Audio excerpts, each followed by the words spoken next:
Watergate House, a magical walled garden by the River Stour that inhabits and reimagines an ancient site in a quietly generous way.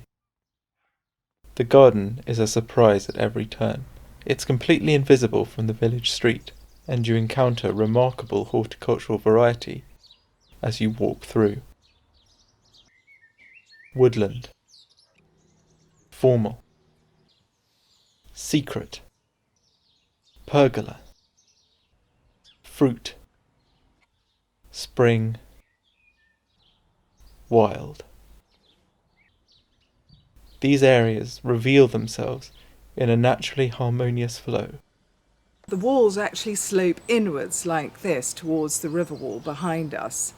And in the original arrangement, the path followed the line of the walls, which looked rather odd in relation to the house.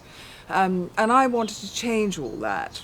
I wanted a rectangular lawn with a path that was perpendicular to the house, so that I would create a harmonious flow in your movement round the garden.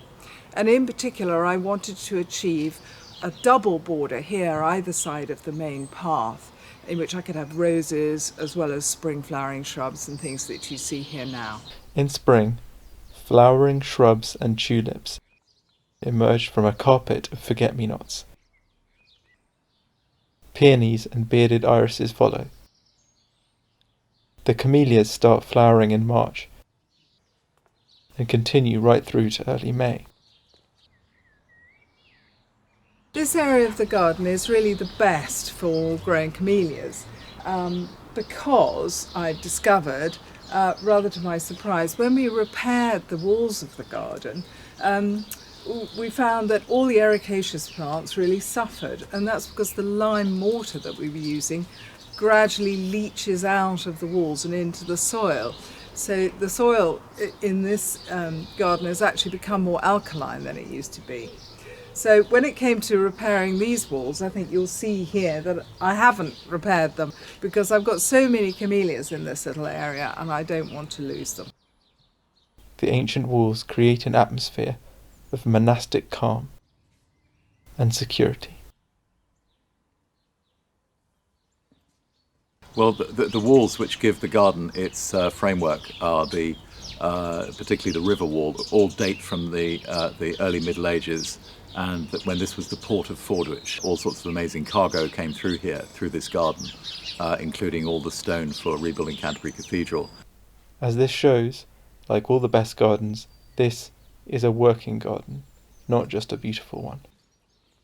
On a hot day like this, a hot spring day, I use this fleece to cover my seedlings so that they don't scorch. But I also come and have a check on them in the day if I have time to make sure that they haven't dried out, because we have a great sprinkler system in this warm bed. I've also got some nicotianas coming, and my cucumbers here. And a great many cosmos because I absolutely love those. The fruit garden is used to grow step-over cordons, currants and quinces, among other things. This part of the garden is edged with flowering teucrium as a substitute for box because of box blight. So far, the box in the topiary garden has escaped. Although the garden is teeming with activity, animal, plant, and human, it is also a haven of tranquility.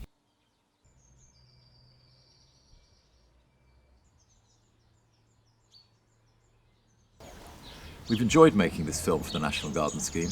Hope to see you again soon.